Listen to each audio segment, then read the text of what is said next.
Hello everyone, welcome back to the NA3 channel. Today we're going to cover the Champions League draw. It is literally been drawn probably about, was an hour or two ago maybe, because we've been waiting for Adam, who was taking forever playing pro clubs. Right. Professional pro club player, Adam? Not quite esports, but I'm up there, yeah. Right. So anyways, he was off doing that, so finally we're going to react to the draw. Some of you will have seen it now, some of you may not. We'll get straight into it with Group A, without any further ado.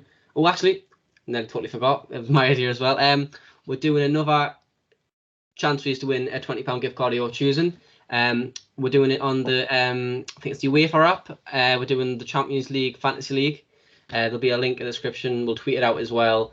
And join the league, play with, and again, you've got to try and come and take, money away from us essentially. I can't remember who finished. We did the Euro one. I think who finished first? Was it Mitchell? Mitchell won. Yeah. Mitchell finished first. I'm a lot clearer who finished last. Yeah, who finished last in that one, Adam? Can you tell me? I don't know. I don't know. Did you not know? Did you have short-term memory loss? No, yeah, Adam finished rock bottom. So yet again, it's just don't just finish above Adam and you'll be alright as long as you're not bottom. So hopefully people get involved with that. That'll be fun. Without further ado, straight into the groups. Group A, of course, is an interesting one without a doubt. I think that's an understatement. We've got City and PSG, with the chance of Ronaldo going to PSG. What do we think of that? Not PSG, sorry, City. Well, personally, I think he's going to definitely leave Juventus, and the two only realistic options he go to the minute, City and PSG. So I think he will enter that group. I think City will get him. I'm convinced that he's going to go to City. I think Ronaldo now be a great short-term option for Guardiola. A lot of people, I've heard a lot of people today saying this in 25 million is too much. It's still Ronaldo. I don't care how old he is. It's Cristiano Ronaldo. And for 1 or 2 seasons, I think as a short-term option, it will be someone that would just be a great fit. So I think he would be an excellent choice. But yeah, I think it will be a Ronaldo-Messi clash in the Group A, as you say. There's a Group A, did you say from there? But yeah, it's Group A. Yeah, Group A. No, yeah. I'm sure we'll cover the whole Ronaldo thing because the Ronaldo transfer very much links to the Mbappe saga as well. Because personally, I think it depends. If PSG decide that Mbappe's not going to sign a new contract and they do sell him to Real, I think PSG is his most logical option. But we'll cover that in another video. Just in terms of that group, it's a good group because even outside City and PSG, you've got Leipzig just sitting there, and Leipzig, you wouldn't be surprised if they stole some points from those two. They can do it. They're playing well. Everyone went, Man U's going to get out of their group easily. Leipzig dumped them out and put them in the Europa League, so there's not a team to be messed around with. Yes, they might only be about 12 or 13 years old, but they are a good side, and I expect them to give them a good game. I don't know if they'll win, but I expect to take City and PSG to the limits. Yeah. What are you thinking about this group then, Kieran?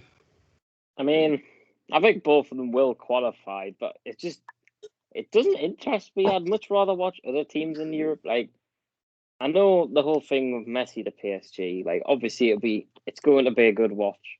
Him alongside Neymar, Mbappe if he stays, Di Maria. But they're just two boring clubs. It just doesn't interest us. I'd much rather watch Liverpool's group or watch Man United in Europe. I don't know. I'm just bored by Man City and PSG winning everything. I mean, it's boring, but that's what's so exciting in the same breath, because they're two teams who are very successful in their own leagues and are very strong on paper, clashing against each other, not just once but twice. We get to see two amazing teams go head to head. There's no doubt as well that if they both go far enough, they could also meet again in the final or something. You never know. If they both go the distance. Also, Kieran made a statement. I want to bring it up again because I want everyone to know that Kieran said this. Who did you put in the final, Kieran? No, I didn't just put them in the final. I put them a win. Get your facts right. All right. Manchester United will win the Champions League. No, but you said it would be a Bayern United final, didn't you? All right. Well, yeah. But... Yeah. So you think United are going to win? To be fair, looking at that, we'll skip over some of the better groups and we'll quick look at United's group since that's been brought up. Obviously, the fourth club we didn't know in that group was Club Brugge. But we'll go on to now United, who are in Group F. They are in with Villarreal, Atlanta, and Young Boys. So easier than probably a lot of the English teams. However, Villarreal beat them in the Europa League final. Atlanta have been known to do well on this European stage before. And Young Boys, I swear United have lost Young Boys as well at some point in recent history. Yeah, so 3 teams that I think United have actually lost to the last times they played them. So do you think United are going to storm it, or do you think they'll do a classic United and bottle it? Oof. But go on. did you go first, Kieran? I was just going to say, I backed them to win the Champions League. I'm backing them to finish top of the group. It's as simple as that. What you thinking, Adam? Top, or do you think they'll just squeak in?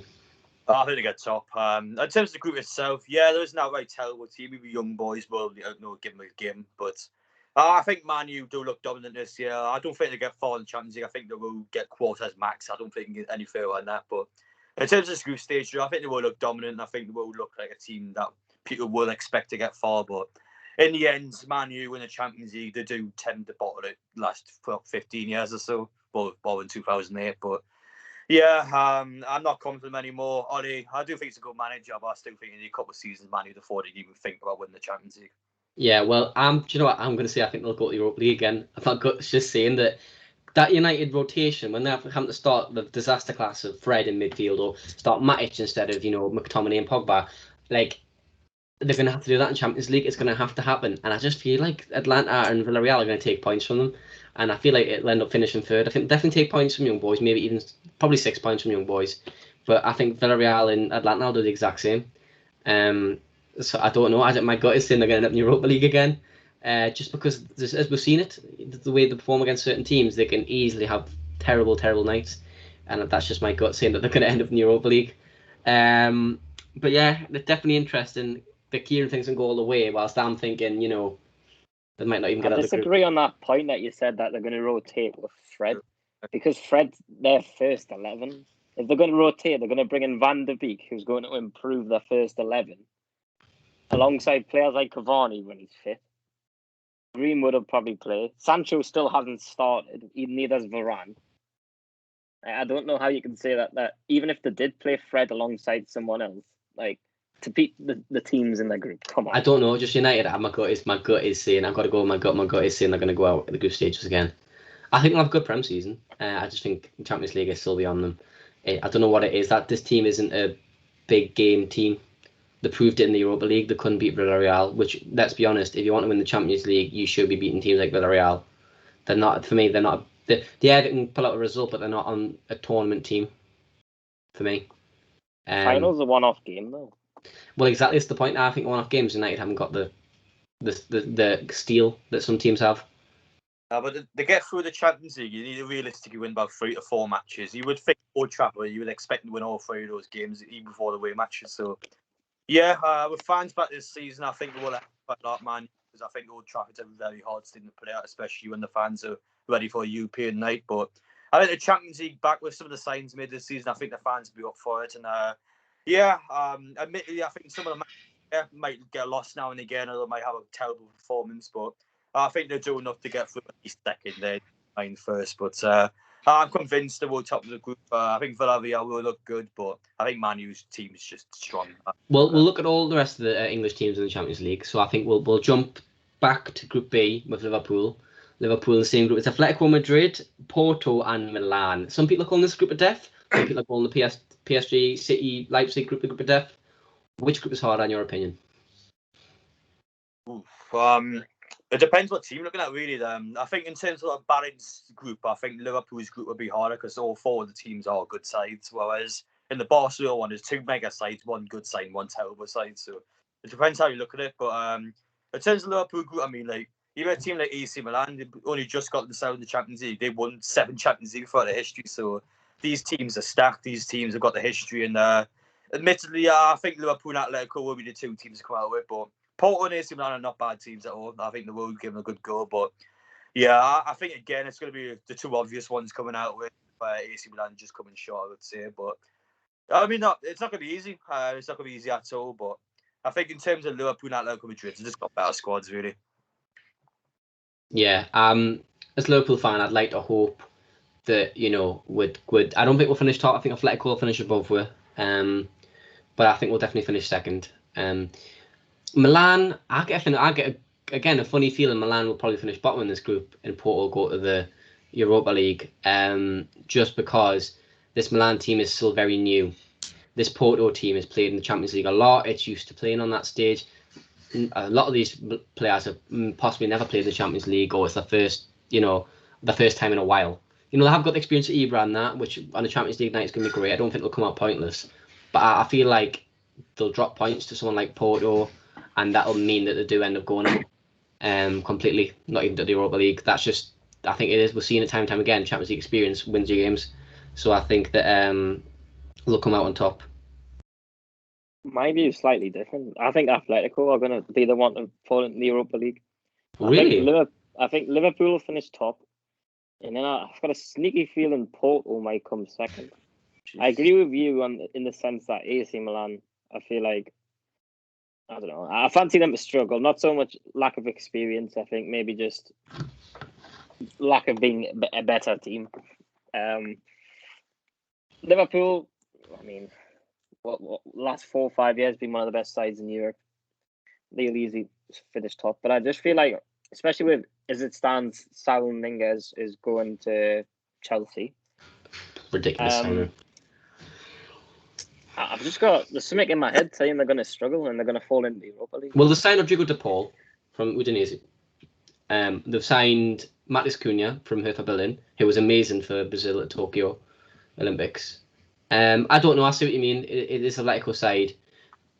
It's not as convincing as ones of the past. They have just won La Liga, of course. But I do see your point. They've had a few losses. But I don't know. They've still got Suarez in there. He's still going to get goals. I feel like they might come top. It just depends. I haven't watched La Liga so far this season. I don't know how they've done. But I don't know. That's Atletico. They're still a big team, and I think they'll definitely get points against Porto and Milan. And I feel like Liverpool are going to drop points. This is my point. Is that, a Liverpool fan, I know sometimes we have a tendency to drop points in some of the lower games that we shouldn't in group stages. So I feel like we'll probably end up dropping points to someone like a Milan or I think Porto. If anyone will drop points against, it'll be Porto, and I think that's why Atletico will finish top in that group. Right, we'll move on to the last English team. Yeah, Chelsea. Chelsea's group. Chelsea are with Juve, Zenit, and Malmo. So I see Juve are going to be difficult, no doubt, but the rest of that group is pretty easy. I mean, no, I wonder which two teams are going to go through in that. But, Yeah. Yeah, I mean, it's pretty obvious. It picks itself. Chelsea got a much better team. Juventus, you'd expect to finish top, and Juve are obviously going to be Malmo and whoever the hell the other team is. So, yeah, it's got to be those two going through. There's nothing more to say. It's just how it is. Yeah. Well, here's the thing as well. Do you think Juve are in trouble if they lose Ronaldo? Do you think they'll have a harder time, or do you think Dybala and that'll just replace them easy? It doesn't matter if they lose Ronaldo or keep Ronaldo. I don't see them get past the round of 16 if they get a hard game. They're not good enough at all. There are too many teams right now that have got better squads. Look at a team like Chelsea, who won the Champions League last season. Do they need to sign Saul? Probably not, but they're going to do it anyway because they want to get so many good players at the club. I mean, you think Barcelona, City. It's an impossible team like Juventus to invest hard, and they're not going to do it at all. Yeah, I think the only positive for Juve is they've got Allegri back. But even I don't know the Juve president, does he like him anymore? He doesn't like how he plays in the system. I mean, it is a nightmare for them at the minute. They didn't win Serie A last season. They're going to be under a lot of pressure, and I think I can't see them get past the round of 16. Yeah, well, I feel like they'll reclaim the Serie A title. I think they'll win Serie A because Allegri's back. It's an old system. The likes of Bonucci, Chiellini. I think they'll definitely win that Serie A. But I think Ronaldo will leave, and I think that will they'll get through group stage, but they haven't got that world-class player who'll win them the point or win them the game in a knockout game. Ronaldo is. So I think they will get knocked out round of 16. I get the feeling very much. So what are you thinking, Kieran? I agree on the fact that both teams are likely, if not definitely, going to go through. But I don't agree that Juve are going to have an easy time winning the league. I actually do think Inter might retain it. I think Dzeko's a very shrewd signing, especially in that league. He's played well at Roma. He only got, I think, 4 or 5 goals last season. In Serie A, he didn't have a good season last year. That's why he was injured last season. He played for, I think, 30 games in the end, though, he played. Did he? Chanahoglu, I can't say I've watched a lot of them. Oh, he's good. Especially if you watch them play for Turkey, you might say different. But no, I think they're two good. They're two good signings. But obviously, you don't know if Eriksen will play again. I mean, possibly, probably not. Yeah. Well, they're hopeful for him. Apparently, I think he might play. Yeah, but obviously, he's not going to be the player he once was. Oh, you never know. It's one of those things where you hope, as an optimist, you hope, but realistically, possibly not. Speaking of Inter, let's go look at their group. Inter are in a group with Real, obviously in the past were always favourites to win the Champions League, as well as Shakhtar, who've always been a surprise package, can always get a result against a team, I'd say. You can never rule them out. And then Sheriff, who I can't say I've ever heard of, new to me. So yeah, I think we're not going to finish bottom of that group. What about the next three places? I mean, it looks like Real Madrid's going to sign Mbappe. I mean, I don't know why he's going to Real Madrid. I'll be honest, he got to play one season with Messi in there, I'm sure. Like, I don't know why he's done as a player. Might as well wait your contract out, then go to Real Madrid. But yeah, obviously he's going to be an amazing signing for them. I think Real Madrid, considering how they've been the last couple of years, have been had a really good transfer window. Of course, getting David Alaba as a free, as well as some other players. I think they look good. I expect them to have a great season in the Champions League. I reckon, again, quarterfinals, maybe sneak into the semis, depending on who they get. But again, it's another group where you kind of teams that are going to go through. And yeah, I mean, it'll be a couple of interesting matches to watch. But really, though, I mean, it's just kind of one of the ones you stick on your Sky bet, really. That's about it. I don't know. I don't know what it is about Real, but I don't think they're going to do so well in La Liga and in Champions League. I don't know what it is at all. Again, it's just gut feeling. They drew against a very average side the other day, and they were 2-0 up. I think that depends on what together. I mean, I don't think they're going to get Mbappe. I really don't. PSG have just rejected a second bid with 143 million, so clearly they're adamant on keeping a hold of him. As you say, Mbappe's got that lure of playing there for another season to play with Messi and Neymar. I think he'll stay another season. I think he'll be even a free, definitely. But the president wants him to sign an extension, and he's saying he wants to go to Real Madrid. And surely, as a president, you want to sell when you've got an asset. You wouldn't want him to go on a free. I know. You'd rather sell him now than let him go on a free next year. But even then, I don't know. Yeah, I think he'll have to adjust. There's been a lot of big players in the first season, in Madrid, in the capital of Spain, need time to adjust. It's happened time and time again. Even Ronaldo, he had a season to adjust. Modric had a season to adjust. Bale didn't hit the ground running and possibly never has.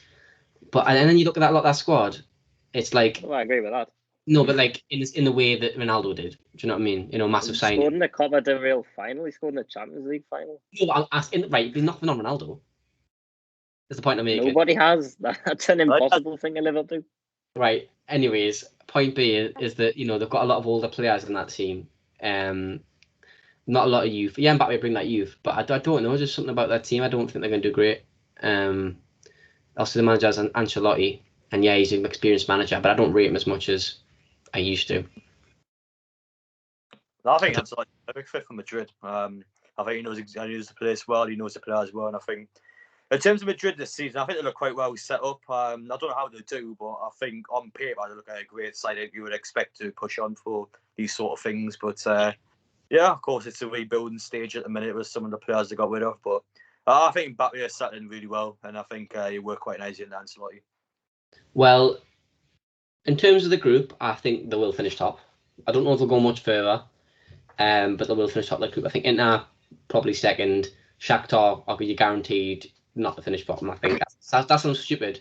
I wouldn't be surprised if Shakhtar somehow managed to pull off a wonder and nip one of those teams out because they can get results against big teams.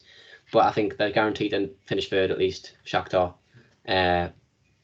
because they will maybe even steal a point or two from, Madrid or Inter. So I think we'll definitely see them going to the Europa League. What are you thinking group-wise? Where do you think everyone will finish? Am I going? You go. I think Real will finish top. I actually think Real will get to the semi-finals. I think they've got a really strong squad, especially if they sign Mbappe. Inter second, Shakhtar third, Sheriff, whoever the bloody hell they are last. Yeah, I agree. Yeah, I think that one is pretty self-explanatory. And then we've got another group, which I think it's probably quite easy to call as well. Group E, with Bayern, Barca, Benfica, Dynamo Kiev. I know it's a rebuilding season for Barca, but you think they'll finish top? Could they be Bayern the top, or do you think they're going to finish second or maybe even third?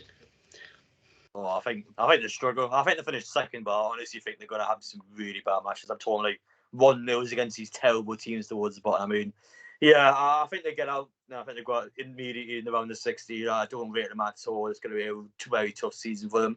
They can't rely on players like Ansu Fati and Pedri. These young players, he's like 19, 20 year old. They got relied. He's in the Champions League. It's gonna be so hard for them, and I feel for them quite a bit because they've lost everything. They've lost Messi. They haven't got the money to invest, and yeah, I think in terms of this, he's just got to get out around the 60 and just take the L on the chin. Really, I think that's the best way for Barcelona. Yeah, I don't see them going any further than that as well. I think again they'll finish second, but I think they'll squeak, maybe even a draw against Benfica or something. Do you know what I mean? I think they're gonna struggle more than in the past. They would beat these teams 3-4-0 or even 3-1 because Messi would get 2 assists and a goal, or 2 goals and an assist. He'd be involved in everything, and he's not going to be there. They're not going to have the goals. It's that simple. So those games that they'd win comfortably in the past, they're not going to win as comfortably, and they're going to finish second. Whilst in the past they would have definitely fought for that first place. Bayern, how far do you think Bayern will go? I don't think they'll go as far as last time, because they're not doing so great on their Nagelsmann, and he needs time to implement his system, and he needs time in that Bayern team, and I think that'll cost them, a place in the later rounds. I think nothing wrong with Nagelsmann. It just takes time to implement that kind of system that he wants to do. But once he gets teams playing the way he wants to play, I think not this season, but next season, they will really push for that final again. I mean, with Bayern, in terms of the squad, I won the Champions League 2 years ago. I mean, the squad's still as good as it was back then, but the only difference now is like 5 or 6 teams that are much better than in terms of depth.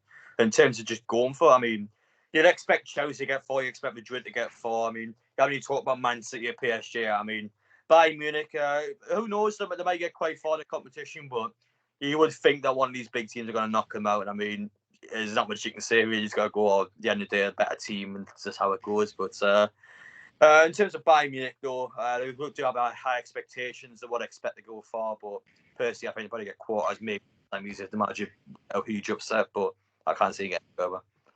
Yeah, I think the sentiment is on Bayern, is, as you said, it's that good team, no doubt that, but there's just better teams out there. How are you feeling on Bayern then, Kieran? Well, firstly, I just wanted to mention something before I didn't interrupt. Adam, you said you felt sorry for Barca. I don't. It's their own fault. Spending 140 odd million on Coutinho, like nobody in world football would have spent that. At the time, it would be valued for probably about 100 million. Like at the time, would think it'd be that much. I mean, yes, he had a great time at Bayern Munich on loan, but and again, for example, you look at a player like Ousmane Dembélé, spent 120 million pounds, and yes, you could say it's a rip-off, but he has to be the most injury-prone footballer ever. Like, that is honestly bad luck. Like, those sort of things can't really hope. I don't. Yeah, no, I've got to say, I'm back with Kieran. They backed themselves into a corner. They relied too heavily on certain streams of revenue, and the fact that they. What can you do about the pandemic? Like Barcelona. No, it's not about the pandemic. As you say, like if they hadn't spent 140 million on a player who they didn't need, they did not need him. Fati's been better for them, and he came from the academy. Do you know what I mean? Like, they didn't need Coutinho, and then the way they dealt with him as well. Instead of trying to move him on for 40, 50, 60 million. Do you know what I mean? They just thought, we'll keep loaning him out, we'll keep getting rid of his wages, and hopefully eventually someone will want him. That's not a transfer strategy. Their transfer strategy has been poor at best. It's diabolical. Bad business strategies, but they don't deserve to be bankrupt because, I mean, the Barcelona's main source of revenue is the match day come. They make so much money at the new camp, and I mean, the pandemic's obviously going to destroy them. It's just pushing them to the limit. A player like Messi's been out 20 years, and I mean, yes, it's been bad businesses, they've been bad with some players, but they don't deserve to be like this bad. I don't know. I just think it's asset management. Any business needs to go right. You prioritise your assets. You go, right, if we keep Messi, you may have a season where we struggle, but we've still got Messi, so we'll be making that money. Do you know what I mean? You'd be making that money, so then these signs, you can make them later on. They're not going to get the same allure, the same draw without Messi there. I don't think they're going to have empty seats. They're still a massive club. In Catalonia, they're huge. But a lot of these neutrals, like you went yourself, Adam, I'm pretty sure, didn't you? You went to the new camp. Would you have went if Messi wasn't playing? Well, Messi wasn't playing. I think he was injured, but I get what you mean. I just went holiday outside of Barcelona, so the match was on. Like, I would go regardless of who's playing. But again, I get what you mean. There'll be a lot of disloyal fans. But Barcelona in general, like, the tickets are expensive. You've got to pay like €100 per ticket, like each and every game. Like, it's got to be a lot throughout the season, especially when there's no real world class players anymore. Yeah. But Yes, Barcelona's made a lot of mistakes. They've been terrible with some of the players, are terrible with some of the investment, but no club deserves what they're going for at the minute. Like, they really are screwed, and it's going to be a massive downhill for them for quite a few years until someone buys them out. As I say, I just think they should have more keep hold of Messi. You know, I know he. But by laws though, because they couldn't reduce his contract wages due to the La Liga rights. Yes, but the probably they backed themselves into a corner with those wages. Do you know what I mean? They backed themselves. They were playing chicken with La Liga. They were hoping, and you know, they were hoping that by going, oh no, we can't keep Messi, that La Liga would go shit, and then let them break these rules, because this is the issue. Like, they kept hoping that La Liga was so adamant to keep Messi in the league that they'd let them break these rules instead of actually managing their wage budget and actually staying within the rules, which a lot of other clubs do. They've just decided, we're Barca, we have Messi, we can do what we want. Essentially, they tried to play chicken and they lost the game of chicken with La Liga. All right, respect you. Yeah. Well, I think that'd be something to cover at another time as well, because Barca's decline is very well documented. Right, we'll go on to the two of the less interesting groups. Group C and Group G. We'll start with Group C. Group C is Sporting, Dortmund, Ajax, and Besiktas. So I think that's a hard group to call for me. Where do we think, you know, those teams are going to end up lying at the end of that group? I mean, yes, there's not like an outright world-class team in that group, but all four of the teams aren't terrible. Like, there are some good sides, and they will give each other good games. But you probably expect Dortmund, and I would say Ajax. I think Ajax do look quite good, especially how they'll be playing in the Eredivisie. Obviously, it's a terrible league, but in general, though, they do seem like quite a confident team. I love how they play, so expressive. But yeah, I think Dortmund are top, and I think Ajax will finish second. That's the ones I'm going to go with. Yeah, I don't rate Ajax. Yeah. I think Ajax will drop into the Champions League. I don't know. There's something about Ajax. They had that moment when they had that team that got the semi-final and bottled it against Spurs. I think that was their moment for the next 10 to 15 years. Yeah, they haven't had a moment in a long time. But before that moment, it was a while since Ajax had come anywhere close. My problem with Ajax is that because of that, obviously that season they had, they lost all the best players. Like, every single club in world football was trying to get their players, and now that eventually they've been kind of raided, I think it's a good chance for them to start getting some more players and try and boost them up a little bit, I would say, in terms of how they play. But yeah, I mean, it's impossible for a manager and a team to adapt when you're losing all your best players so quickly. De Jong, Van der Beek, I mean, they just all went out the window. And they have replaced well, though, I would say. Gravenberch looks amazing.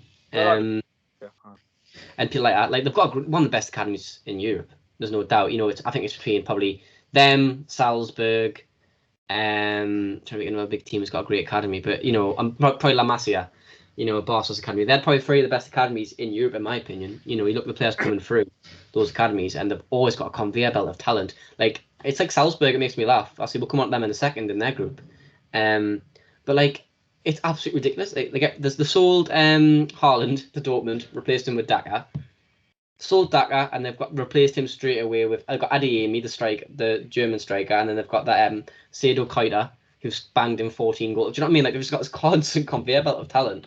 It's ridiculous. And I think Ajax, they've also got high quality talent, and it carries them so far. So I think they'll definitely get out of the group stages for me. But the lack of experience in these young players will come to bite them in those group stages. Right. Me, it's just Dortmund finishing top and then Sporting. Sporting's team's not that good for me. I don't know. I don't think it's Champions League quality. Really, I think in Europa League it'd do okay, but it's not quite Champions League quality. So I can see Ajax coming in second. I think Besiktas will go bottom, probably. For me. Other than that, I'm not too sure. We'll move on to the next group, Group G. I think this one's probably quite hard to call, in my opinion. Harder than Group C. We've got Lille, obviously champions of France last year. Lost a lot of players in the summer, but they've always replaced well. Sevilla, who will have a Europa League win, but not much more else. Salzburg and Wolfsburg. So who do we think is going to top that group? In terms of obviously Lydia won the league on last season, I don't know. They hadn't had a good start. I don't expect them to do well in the Champions League. I think in terms of a team themselves, I mean, Obviously, it was a great achievement winning the league on last year, but I just think they have a terrible season. I don't know what it is about them, but I think they're going to be in for a tough time. So, you expect to get it. I know obviously they love winning the Europa League, but you expect them to get around the 16 Champions League. They do tend to finish at second place. And was your two sides, Salzburg and Wolfsburg? Yep. I don't know. I don't really watch those two teams, to be honest. I don't even know who they got anymore. But yeah, I think one of them will probably get in second. I put Sevilla top, actually. That's one I'm going to go with. I'll put Wolfsburg second, Sevilla top. I'll go with. Yeah, I think I'm personally going to go with Lille bottom. I agree with you that. I'm not going to have a real struggle. I think Salzburg will be second. I think Wolfsburg will be third, and Sevilla top. Yeah, I agree with Sevilla being top because Sevilla have been slowly improving. The last few seasons they've been doing well in La Liga. They're pushed quite far in the league last time. I think the point gap between them and the top three was not as big as it had been in a long, long time. So I think that Sevilla team's got enough to finish top of that group easy. I'm going to go Sevilla top as well, but I'm going to go Wolfsburg to stick second place. I don't know. Salzburg, for me, are one of them teams that doesn't matter how much talent they've got, they'll never produce something that make you think, oh, Christ, they're going to do all right this season. No, I know what you mean. They're also being good at scoring goals, Salzburg. They've always got a great attack, as I say. That youth academy in terms of strikers has always been great, but defence they've always lacked. So I can see that for me. I can see where you come from with that one. Right. So we've covered all the groups now, and I want to go. I'll say we know who Kieran's winner is. Adam, who is your winner going to be? Oh, Champions League. PSG. I think Messi's going to get another UCL his name. I think they'll have a great season, and I think yes, they're losing Mbappe, but I don't think it matters. I think the team's stacked. I think the team knows they've got a direction wants to go. I honestly think they'll have a great time. I expect them to win the full thing. I'm going to go gut instinct. I've been thinking now for a long time. I was thinking PSG, but I'm going to go with my gut, and I am going to go with Bayern. I don't know why. It's just come to his. I think we'll start kicking on in the actual Bundesliga season, and later on that'll help that form in the Champions League. Even though I just said earlier completely that they need a year to improve. I don't know. My gut is saying Bayern. I think I can just see it in my head. PSG, Messi's crying, Neymar's crying, and Mbappe's crying because he's been knocked out by someone. I can just see it happening. Do you know what I mean? Too many egos in that team, and I think in a big match that could be an issue. Whilst some of these teams are such a team unit, PSG aren't going to be the same. So it comes down to it, and they're 3-0 down. I wouldn't back them in the same way I'd back another team, just because of the egos, not because of the talent. There's no doubt they've got a talent. Yep, right. So that's it. We'll cover the Champions League. Again, we've got our fantasy league for you to join. Everything link-wise will be in the description. What we do want to know, though, is obviously there's a lot of news going on in the football world at the moment. We've got Ronaldo to City. We've got, Mbappe to Real Madrid. There's loads of big transfer rumours going around. Obviously, if these players do move, it's going to be a chain reaction over the last week of the transfer window. So if you want us to cover any of that stuff, let us know. I'll say I've been Evan. Been with Adam and Kieran. But that's all for now. We'll see you in a bit.